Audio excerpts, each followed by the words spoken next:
How do you balance spiritual growth and musical growth simultaneously? Because I know that you mentioned excellence, right? So we want to focus on growing musically as well. But sometimes you can get loose track. I know you mentioned you but can you tell us, I guess, your personal growth? Yeah, I was kind of, I'm naturally a musician first. I had to learn how to be a worship leader. And what I mean by that is that, when I run rehearsals and when I think about doing music, I think about it on production and on excellence and on logistics, And so, kind of what I was talking about today was just the relationship with God is the most important thing as a worshiper, because the difference between someone that I'm gonna feel is anointed by the Lord is I can probably talk to them for 2 minutes and know that their relationship with God is real and it's deep. Versus someone that's just a worship leader, who's a really good musician. There's a difference in how a worship leader will lead and even interact with the congregation based on the relationship that he has with the Lord. He or she has with the Lord. And it's just to do this. I mean, it's. I think as a worship leader, I mean, and on a worship team, I mean, the discipline is key, because if you're going to be disciplined about learning your instrument, then you need to be just disciplined about getting into the Word and spending time with the Lord and growing those two things together. You know, and obviously, when you're part of worship, it's I think human nature is to veer more towards music and less towards the spiritual aspect. But if you can get to where that's reversed, then that's great. Um, the music, however amazing it is or not, will be fine. But where you're at a place where you're able to surrender and be used by God, that is way more powerful. Is that question more? That's actually it's very tough. I think as a leader in a church setting, it's tough to kind of pick and choose who you are naturally going to want to build into versus it just happening organically. But I think these guys are all. I chose this team, because I'm coming into Toronto and I've known all of them for a very long time, and we have a relationship outside of doing worship, so we have that to kind of go from. And I also know that each one of them on their own walks are doing their own thing. So when we come together, we'll spend time just talking, catching up, praying. When I was working, as a music director, if it would be important to kind of just try and study the word together, and to grow that way. I think the relationship with God is a great example. I mean, that's key for us, so that should also be key for the people that you are working with and leading worship with. Would you recommend like a covenant to sign or a contract where, being on a worship team, you God is like pocket. just so that there's certain, because we're all worship leaders out there, right? We are leading people into worship. So do you feel, well, when you were leading or you're a music director of the other teams, were there certain rules, or I don't want to say contract, but Sure. I didn't do a written contract, but I mean, I made it very clear that I had very clear logistical rules. Like, you have to be at a rehearsal to sing on Sunday, and you can't be late to either. I had 6:30 call time at my church for an 8:30 service, and if they came late, they wouldn't sing. But that's understood because I told that to them, and they agreed to that. I don't need it in writing. It's just, if you come late, that's the deal. So, Anything else?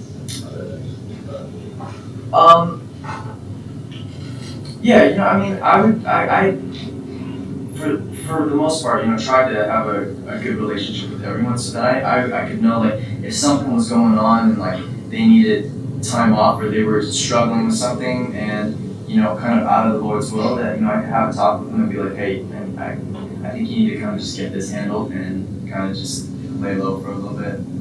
But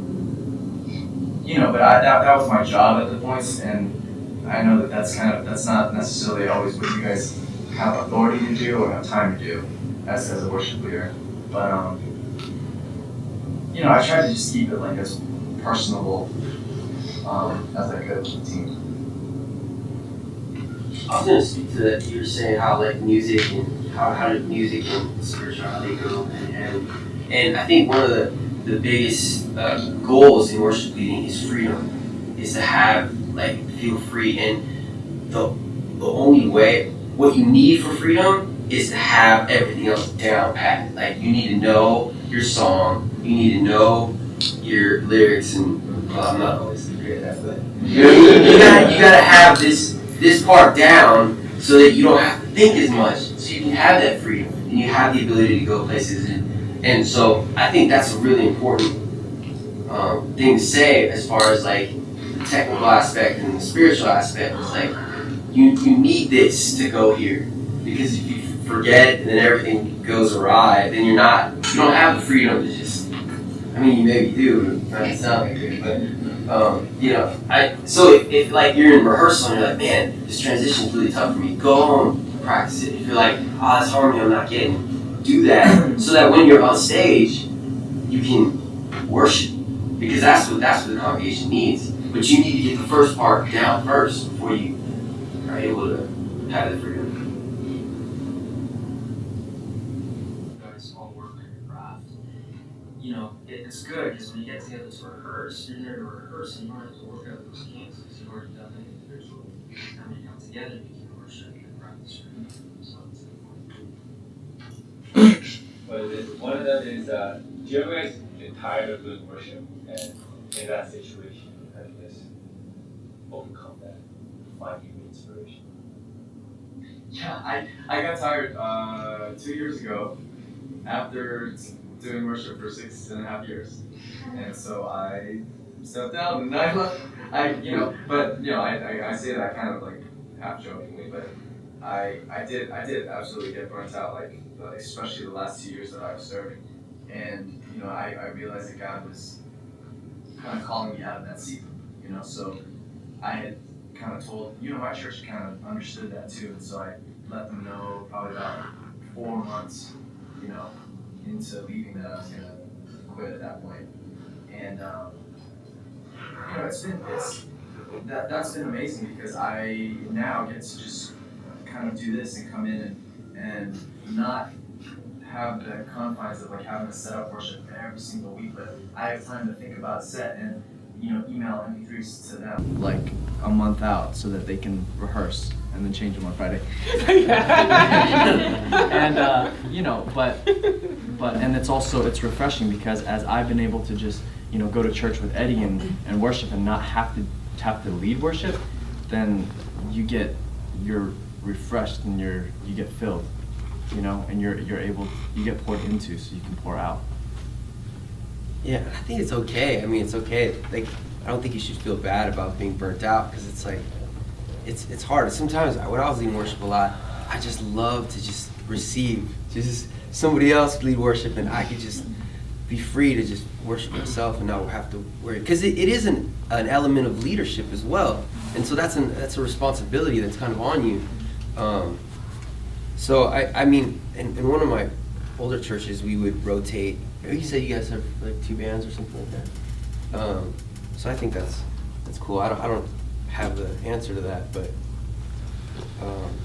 I mean, obviously, if you're showing up one day and you're like, man, I'm just tired, I would just focus on just worshiping God for yourself. Just entering in yourself. Sorry, just to piggyback what Eddie was saying about rotating. I come from a black church, and Really? yeah. Well, I don't go to a black church now. Because you're in Kitchener. I love her.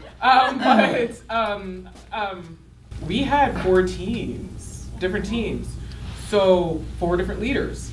So you'd only sing once a week. And I found that helped as well with rehearsals.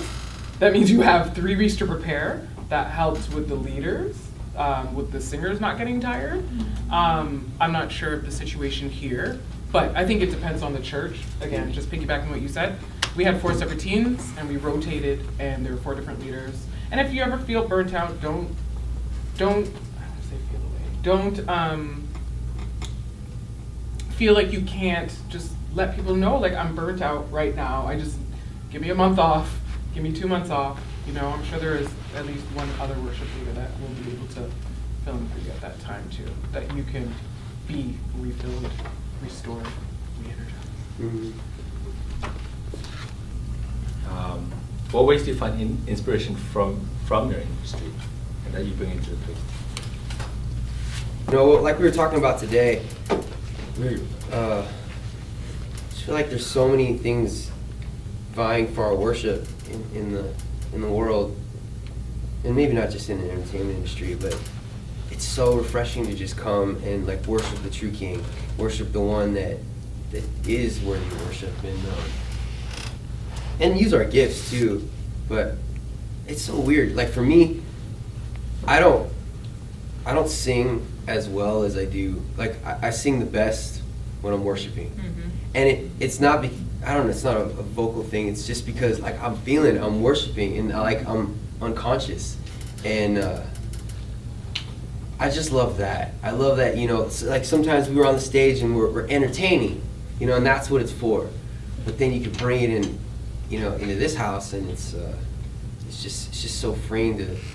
It's a whole different thing for me. Like entertaining and leading worship is like a whole different thing. So it's refreshing.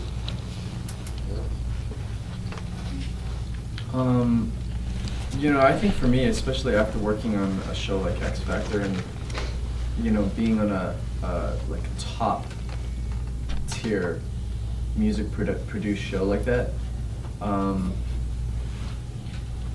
you know, I realized like there's a lot of efficiency when you have certain people helping out with certain things, you know, like, and why I'm saying that is how I bring that into worship is that, you know, I'll make sure that if there's someone that needs to handle, you know, just taking care of the rest of the band, like if they need water or whatever, that helps. You know, if I have extra people, you know, to help set up the tech stuff, you know, then that'll just be awesome, you know, because it's, you know, kind of just back to like the excellence part of it is the best that you can do with preparing for the week is it's just super helpful. Can I just say another thing? Last night we played a concert and we were playing some of our original music at this church, and this other band, they were a worship band, they were like college age kids, you know, really talented, but by no means like you know, super professional or whatever. And they were singing these worship songs and just glorifying God, and I'm like, this blows everything out of the water. Like, to me, you know, this isn't like X Factor's awesome performance, but we're worshiping the living God. We have like the presence of God in this place. When the college kids are just singing and playing like adequately, you know, and I think we got to remember that. Like we got it here, you know, with the Spirit of God, and I think it's better. It's better than that, you know, and we don't have to. It's not about us. Like we're on stage, but we're not on stage. You know, we're like pointing to someone greater, and I think it's awesome that we get to be a part of that. You know what I mean? Yeah. That has a lot of reverb. And if you have, you know, a drum kit and whether it's a loud or a soft drummer, those drums are gonna be loud in that room. I mean, I'm gonna assume that you're not gonna be able to compensate that with compensate. Is that the right word? Could be. We didn't hear what else said.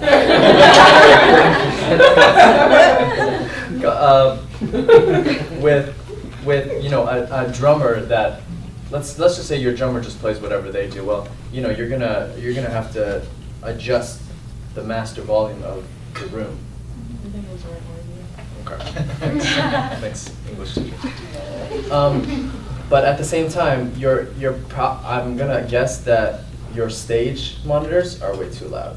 If you have electric guitars going and you have, a lot of the times in churches, electric guitars going through amps are so loud on stage that you don't even need them in the house.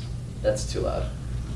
And I can always set, you set the stage first. A lot of like pro mix engineers doing churches will always do the monitors first, because if that monitor is so loud that I don't need to turn on the house, then you have to fix that, At the same time, a drummer may be like, hey, I can't hear anything, and you're like, well, dude, you play way too loud, because all the other instruments are already so loud, John, what do you think about the room? John is an engineer. About their room downstairs. About the room in particular, yeah, it's a really lively room in there. And the truth is, I can sort of imagine what the drums would sound in there, but yeah, that's a tough one. Yeah. That room. I noticed that you had some sound treatment behind the drums. The drum shield sometimes can be a double-edged sword because it helps everyone.